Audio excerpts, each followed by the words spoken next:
Welcome once again to this hour of study as provided to you by Revelation 14:1, our ministry here in Santa Rosa, California. We hope that what we have been sharing with you on a weekly basis has been able to help you understand the Bible from a different perspective, unlike that we are often exposed to by Christianity of today. So today is a very interesting topic. I will be the first to admit that I am still researching this topic, and so we will take this topic step by step in little chunks. So today we will just look at the verses that of the Bible that speak about this, so that will help us begin to think about this topic. Christianity of today have always avoided this, and it's a general understanding that we do not be involved in this topic. And the topic that we will be studying today is the use of force an option for Christianity? Is the use of force the normal, natural teaching of a Christian would be that we do not use force. We always leave it to God. He will fight for us. Is that the truth? Is that what the Bible teaches? Again, we will look at some of the verses of the Bible which tells us that. But the Bible is a whole platform of truths. If you only look at one point, it will tell you that you do not have to use force. But the Bible is a whole Bible. So we have to look at all various angles, various perspectives, in order to come up with the truth about a topic. So once again, today's topic is the use of force an option for Christians? This is one verse that I would like to start us off with. It's found in Proverbs chapter 13, verse 24. This is what it says: "He that spareth his rod hateth his son, but he that loveth him chasteneth him betimes." So he who does not beat up his kid because who refuse to do that when they do wrong, it says, according to this verse, according to Solomon, the wisest man on this earth, he hateth his son, or he hateth his child, whether it's a boy or a girl. If he refused to use that rod, is that the force that we're talking about? Of course it is. Using of force. It says, on the other hand, if you love your child, you will continue to chasten him, to teach him through the use of the rod of force. Okay, so we will open up in that with that verse, and let's start thinking. That's a verse from the most wisest person on this earth, King Solomon. Spare not the rod. Let's look at another one. This is found in the New Testament, in Matthew chapter 5, verse 39. Who spoke these words? Let's read it first. It says, "But I say unto you, that ye resist not evil, but whosoever shall smite thee on the right cheek," it says, "turn to him the other cheek also." Whose words are these? This is Jesus. If someone punches you on the right cheek, give him the other one. What is he talking about? I'm not going to let anyone punch me on the right face. I'd rather give him the other, the left one. This is Jesus' words. Someone smite you on the left, give him the right one, so that he can also smite you on the other. So, you see, we cannot just rely on one word. Even that phrase that's used there by Jesus, we have to study the topic in the context that it was spoken. We cannot just take one verse and make that the truth. Even this verse here that Jesus himself spoke. Let's look at another one. It's found in Genesis, right from the beginning, with the first two kids of Adam and Eve, Cain and Abel. Genesis chapter 4, verse 8, it says, "And Cain talked with Abel his brother, and it came to pass, when they were in the fields, that Cain rose up against Abel his brother, and slew him." He killed him while they were out in the fields. He slew him. Did Cain die? Of course, he died because of the force that his brother Cain used on him. He died. Was that godly? No. How do we know it's not godly? Because Cain was guilty right after that. He could not face his parents. They did not know, but he was guilty because he knew he has done something wrong. He knew that he had broken the commandments of God. Were they present then, right from the beginning? Yes, they were. Unwritten though. The 10 Commandments. Thou shalt not kill. After Cain killed his brother Abel, he knew he was sinning against God that created him.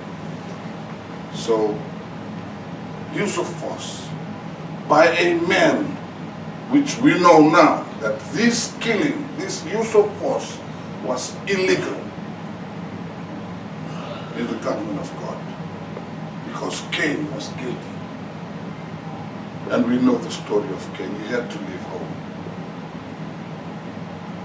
But that's the use of force, illegal use of force. Let's move on. Another example in the Bible, Moses.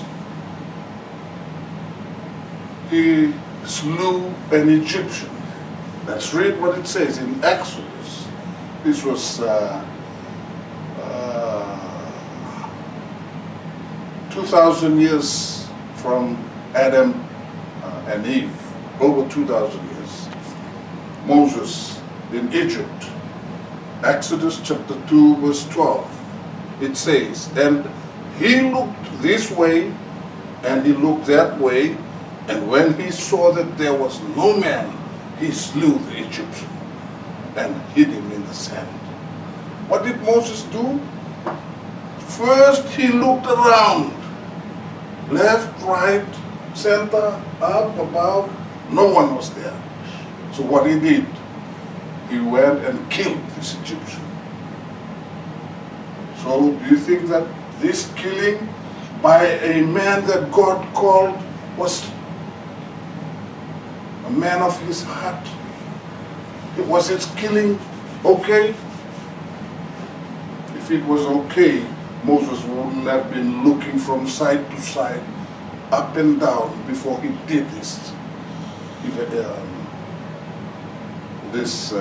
Killing, this deed. He looked around and then he killed him. And what did he do after that? He buried his body in the sand. He did not want anyone to know of what he had just done. Similar to Cain from the beginning, 2,000 years earlier, that he wanted to hide it from the parents, but the parents knew from his action that he was guilty of something.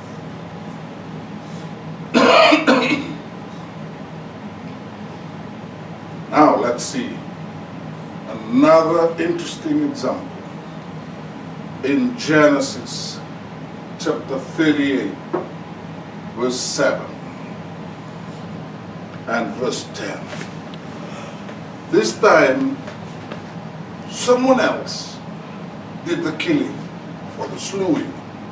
In Genesis chapter 38, verse 7, it says, and Judah's firstborn. Remember Judah?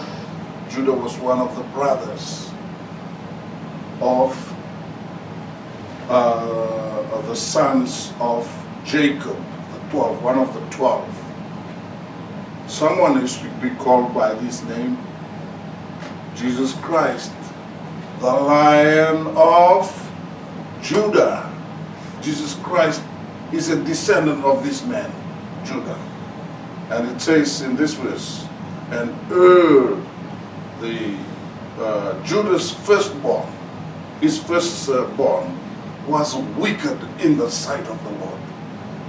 His first son was a wicked man, and the Lord slew him. Who killed him? God himself.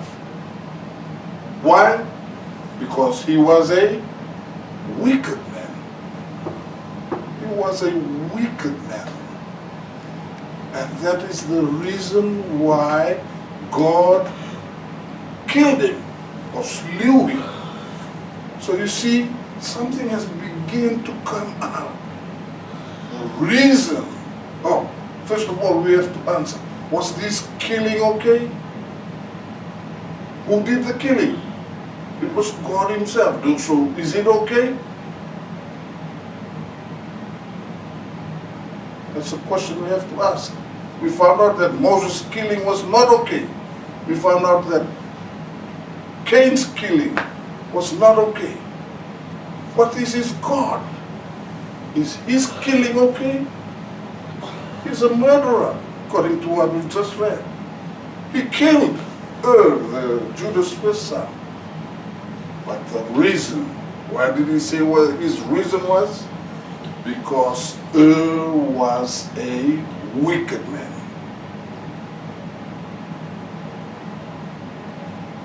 Then let us apply that same thinking to the man, the Egyptian that Moses killed. Was he wicked? He could have been a wicked man because these were the people who were pushing the slaves, whipping them. So he could have been a wicked man. Why is this? Now we're beginning to think. This man, Judah's son, was killed. And now we are questioning, was this killing justified or not? Like Abel's death by Cain, was it justified or not? Yes, we could easily say that. Because he hated Abel. So, it wasn't justified. But according to Cain, it is. Because he hated it when his sacrifice was not accepted while Abel's was. Verse 10 of that same chapter says, oh, I only put up part of that verse. But anyway, we'll see that Judah's son was killed by God because he was a wicked man. The same thing happened in verse, if you go and read that chapter, in verse 10. The other son of Judah was also killed by God. Notice I'm using the word killed instead of slew, because I want to bring us in closer to the topic. This is murder happening here, and it is recorded in the Bible. We want to know the truth about use of force. Here we're seeing three people already. Cain, right from the beginning, Moses about 2,000 years later, and now God himself is partaking in this act of killing. He killed two persons here. Judah's first son and his second son. Read about it. You'll find out why that has to happen. The sixth commandment. After they left Egypt, they crossed the river, the Red Sea, and they were now into the Arabian Gulf of Arabia. And that was where the Ten Commandments was given to Moses. And what does the Ten Commandments say? The sixth one. It says, thou shalt not kill. And who gave that command? The very person that had killed Judah's son. God himself. Thou shalt not kill. So I hope that we're beginning to think of the different scenarios that I am putting out, so that we will be able, maybe after the third session, we will be able to bring all these examples together, and so we will decide about the truth of the use of force by Christians of today, you and me. The sixth commandment that was given to Moses in Mount Sinai states, thou shalt not kill. This same commandment was present right there from the beginning when Cain killed his brother Abel. After he killed him, what happened to him? He was so filled with guilt because he had just broken this commandment. That proves to us too that this commandment was right there in its unwritten form right from the beginning.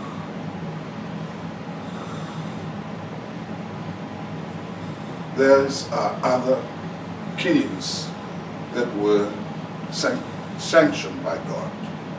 God commanded these killings in the book Numbers, chapter 31, verses 6 to 8. This is what it says. Verse 6, and Moses sent them to the war.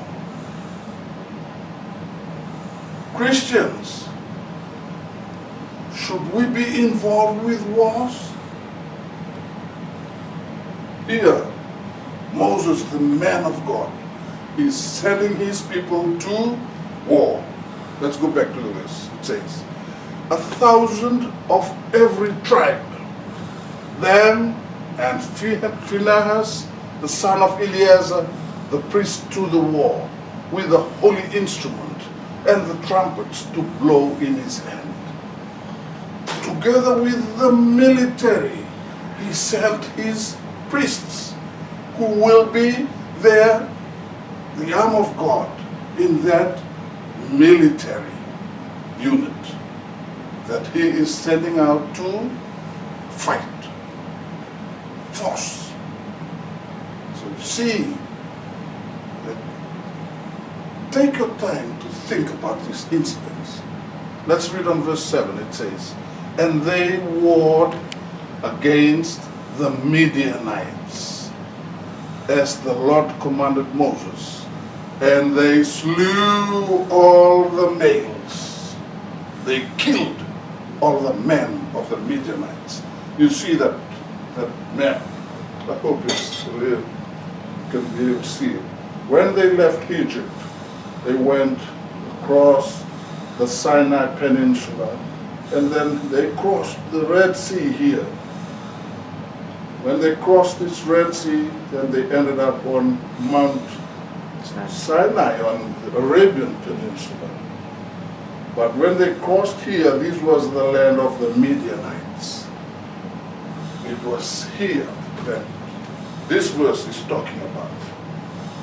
They had to go out and fight the people who occupied the Arabian Peninsula at that time.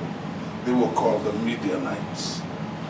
So what they did, they killed all the males. They killed all the males. Remember, they had to do that before they reach the Mount Sinai on the Arabian Peninsula. They killed. Verse 8 says, "And they slew the king of Midian," the kings of Midian. So there were many kings, beside the rest of them that were slain, namely Evi, Rechem, Zur, Hur, and Reba. 5 kings of Midian. Balaam also, the son of Behor, they slew with their sword. So these people, the army of God, sent by Moses, the man of God, together with the priests, with the word of God that will arm them spiritually. This was a killing that was sanctioned by the God of Israel. What did they do? They killed all the male, and that included all the 5 kings of the tribes of the Midianites. They had to kill them. They had to eliminate them. Bloodshed. All this took place during this time. These people of God were involved in murder, in killing, in the use of force.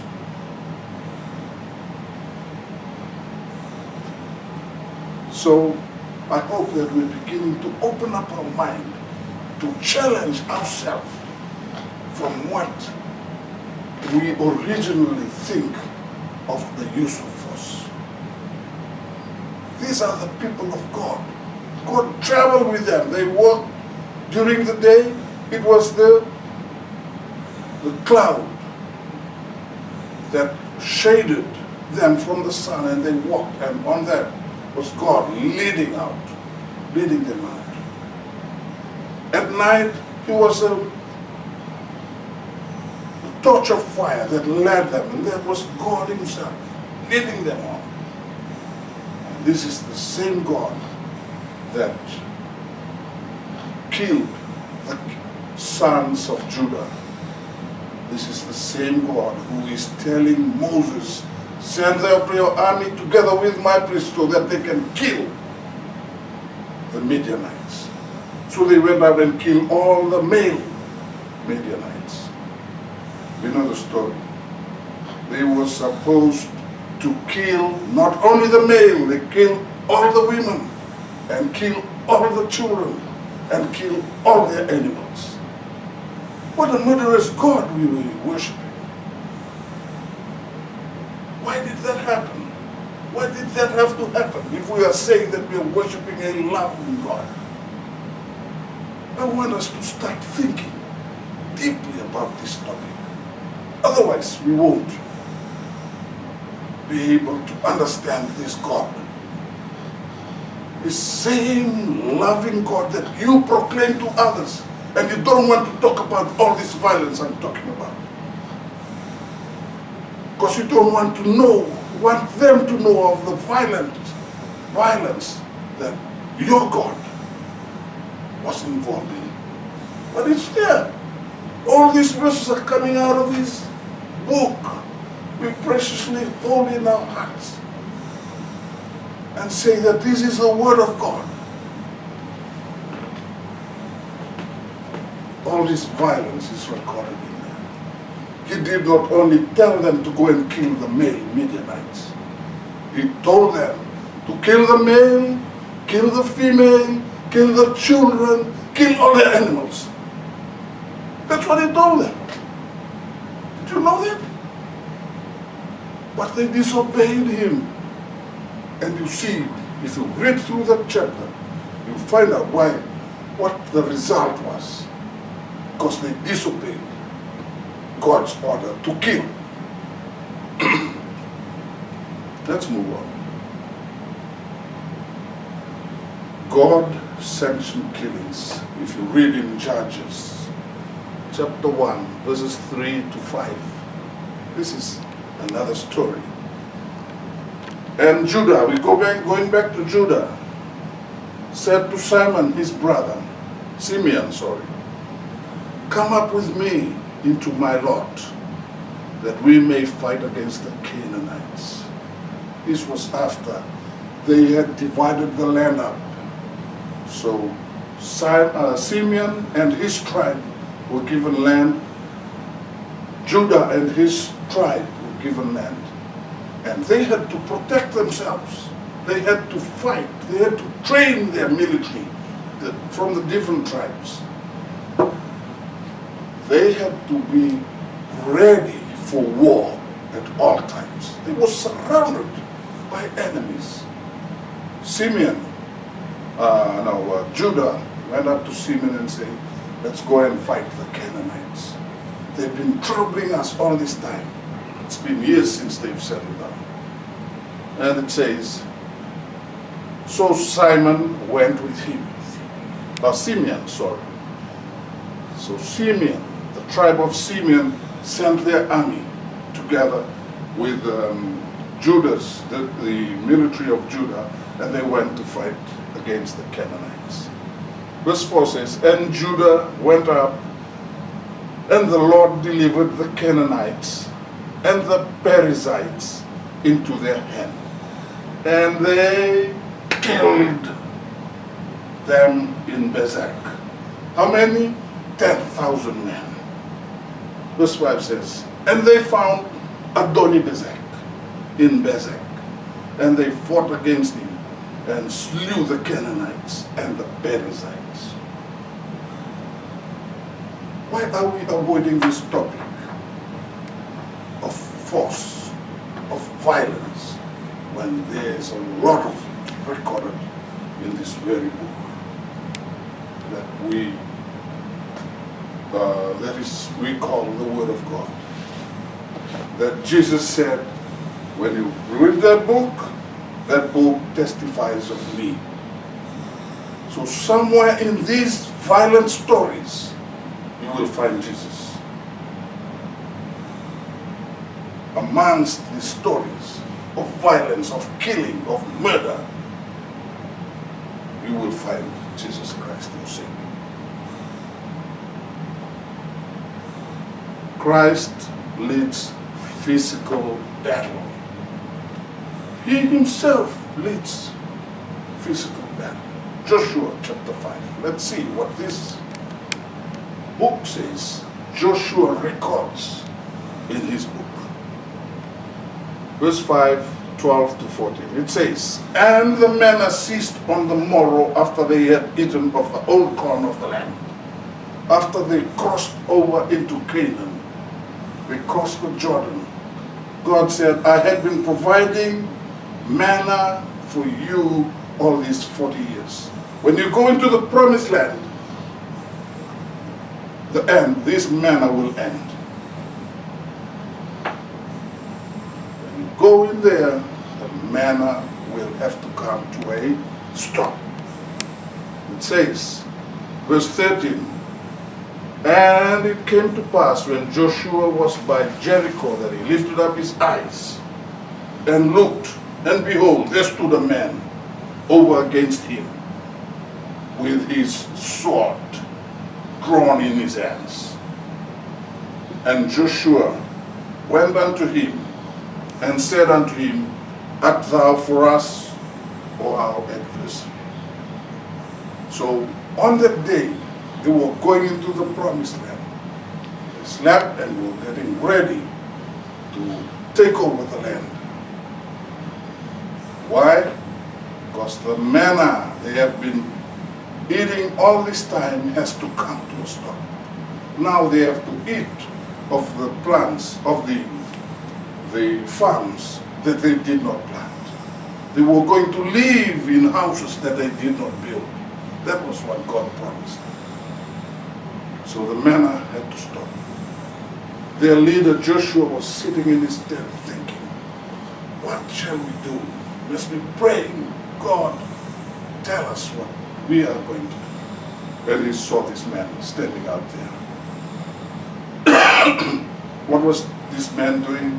He had his sword in his hand. So that means war, that means killing, that means murder, death, takeover, whatever you can call it. Bloodshed.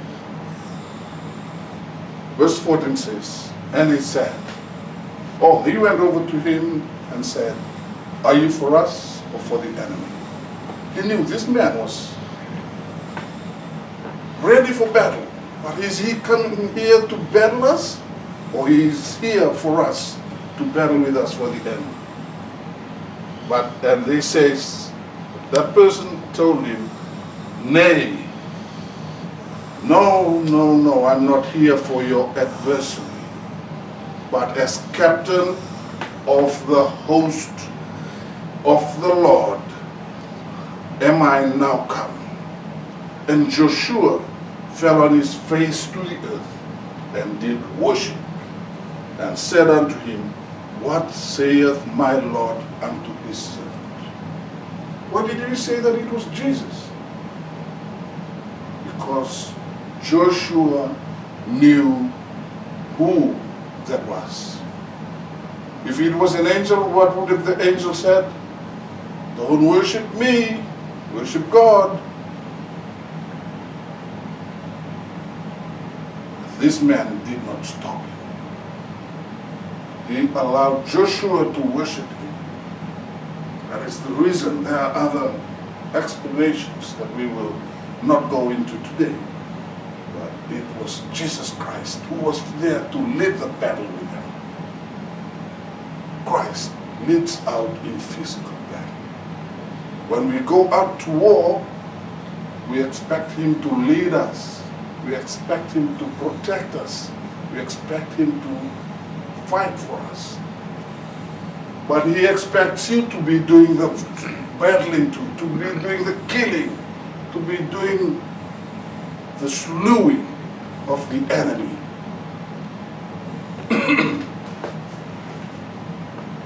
So he's telling Joshua, I am the captain of the host of the Lord, and I am now come. And Joshua knew that Jesus was together with them in this physical fight, in this violence that they were about to go through. The land was occupied with enemies. They were going to chase them out. They were going to kill all of them, just like God had instructed them against the Canaanites. Not only kill the male, kill the women, kill the children, kill the animals. Oh, what violence we're talking about here. Christians, please begin to think about this.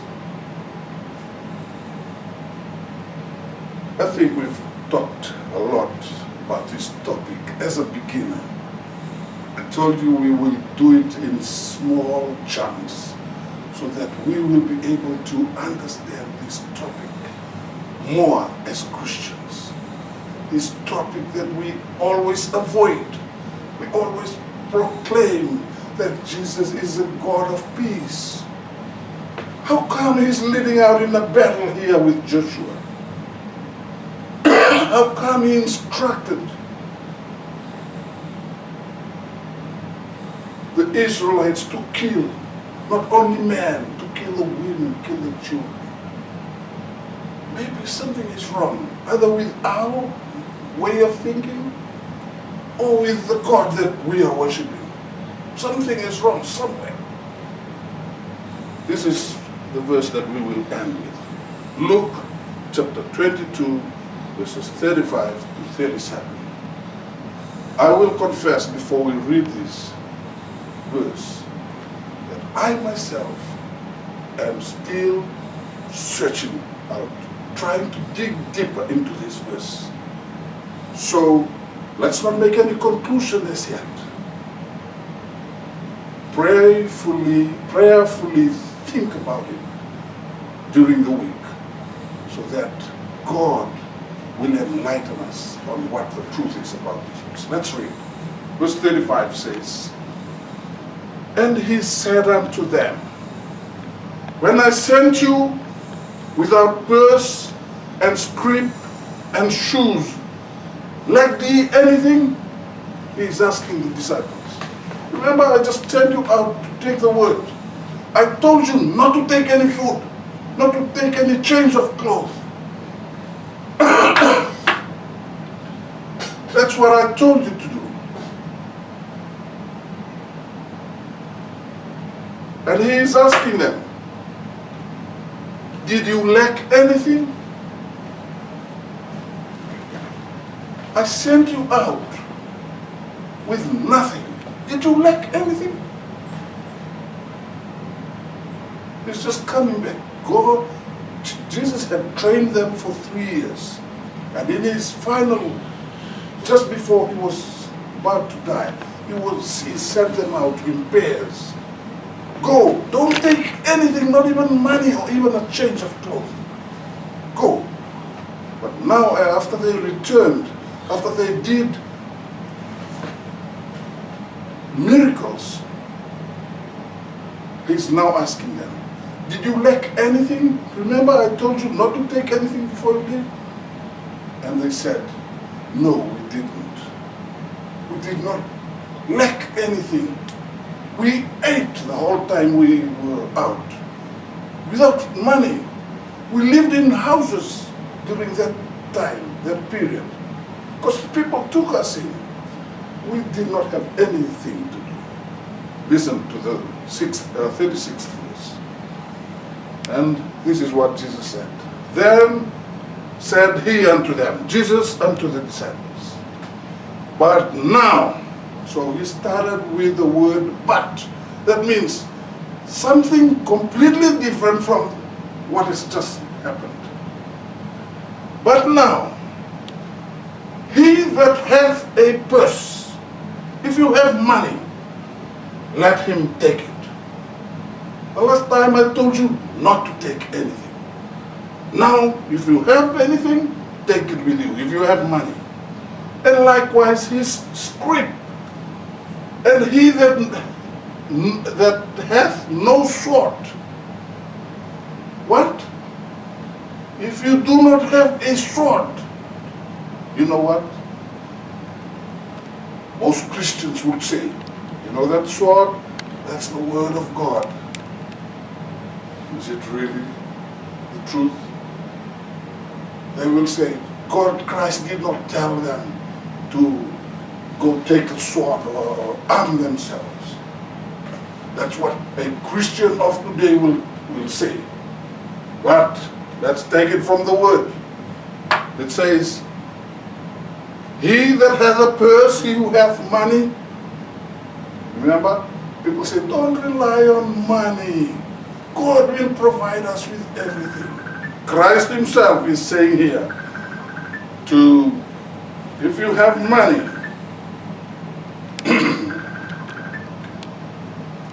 if you have money, not to take it with you. Christians of today will say, don't worry about money, God will provide you with money.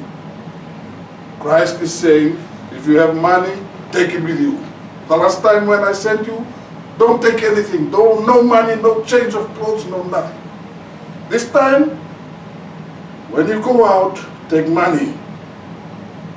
Take your script. If people owe you, go get it. So, because you're going to need it. What else? If you don't have any sword, if you don't have armor, if you don't have a gun to protect yourself, let him sell his garment. Go sell your clothes.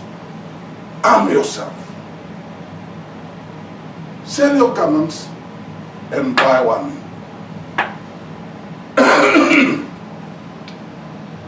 That's exactly what, I'm sorry.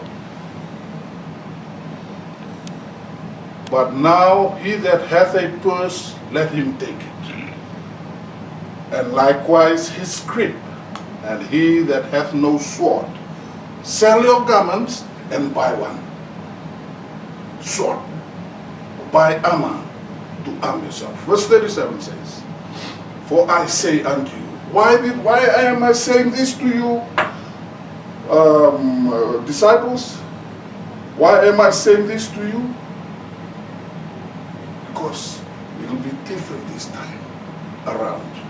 It says, For I say unto you that it is written,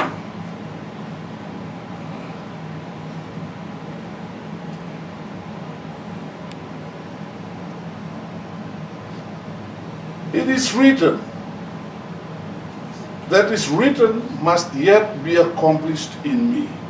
Whatever is written, it will be accomplished in me, Jesus. And he was reckoned among the transgressors, for the things concerning me have an end.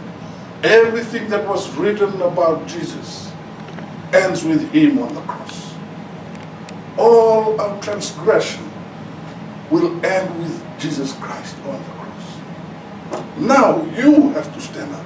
Disciples, if you have money, take it with you. Things that you will need for your ministry, take it with you. Don't forget, arm yourself. Because we are talking about persecution, guys. We need to protect ourselves. It doesn't mean that we have to be violent. We will study other things that the disciples did while they were out. The use of that weapon was the last option.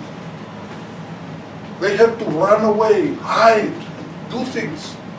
But Jesus had specifically told them in this verse, if you don't have armor, arm yourself. Go look for one. Don't have a sword, sell your garments and buy a sword. Verse 37,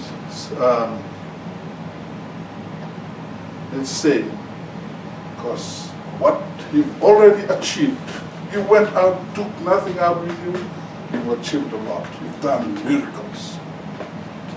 Now I'm leaving. You will be on your own. Think about your safety. So he does not want you as Christians to go out into a dangerous area. He will protect you there, yes. But not knowing that there's violence there and you come in unprotected. He wants you to be armed, to be well equipped for the job.